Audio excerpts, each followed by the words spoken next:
हम में से बहुत से लोग मानते हैं कि भगवान हमारा भाग्य लिखते हैं। हमें इस विश्वास पर रुककर आत्म मंथन करने की जरूरत है। यदि ईश्वर ने हमारी नियति लिखी होती तो दो चीजें घटित होती। पहली, चूंकि हम सभी ईश्वर की संतान हैं, इसलिए हमारी सभी नियतियां समान होती। दूसरा, हमारे माता पिता के रूप में भगवान ने हम सभी के लिए एक आदर्श भाग्य लिखा होगा। आज हमारी नियति न तो समान है न ही पूर्ण। हम कर्म के नियम पर भी विश्वास करते हैं, जो कहता है जैसा मेरा कर्म होगा वैसा ही मेरा भाग्य होगा। हमारे कर्म सदैव उत्तम नहीं होते और हम सभी एक जैसे कर्म नहीं करते। इसलिए हमारी नियति न तो पूर्ण है और न ही समान। हमें अपने आप से यह पूछने की जरूरत है कि इन दोनों में से कौन सी मान्यताएं हमारे लिए सही हैं। कर्मा का अर्थ है क्रिया। कर्म का नियम अर्थात लॉ ऑफ कर्मा क्रिया और प्रतिक्रिया या कारण और प्रभाव के बारे में है। लॉ ऑफ कर्मा हमारे जीवन में लगातार काम कर रहा है, क्योंकि कर्म में हमारा हर विचार, हर शब्द और हर क्रिया शामिल है।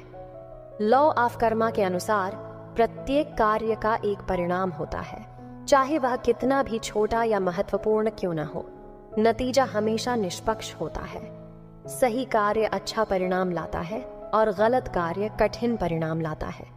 कुछ कर्मों का परिणाम तत्काल हो सकता है, अन्य कर्मों का परिणाम 1 घंटे बाद, 1 साल बाद, 20 साल बाद, 50 साल बाद या भविष्य के जन्म में हो सकता है।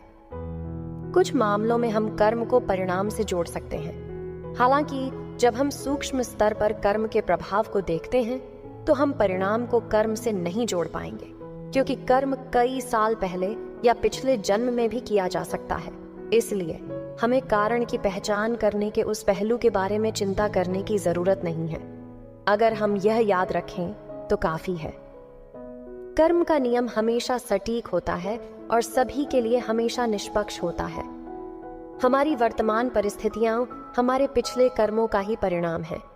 इसलिए हमारे साथ जो कुछ भी घटित होता है उसके लिए हम जिम्मेदार हैं।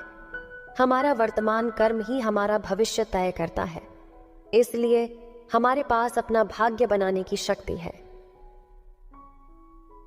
हम सभी ने सही कर्मों और गलत कर्मों दोनों के परिणामों का अनुभव किया है। चाहे हम इस पर विश्वास करें या न करें, लॉ ऑफ कर्मा हमारे जीवन में लगातार काम कर रहा है।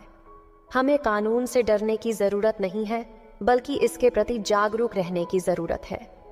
हमें यह भी याद रखना होगा कि कर्म में केवल शब्द और कार्य ही नहीं, बल्कि विचार भी शामिल होते हैं। तो आइए हम सही सोच, बोलने और व्यवहार पर ध्यान केंद्रित करें, ताकि हम एक सुंदर भाग्य का निर्माण कर सकें। ओम शांति।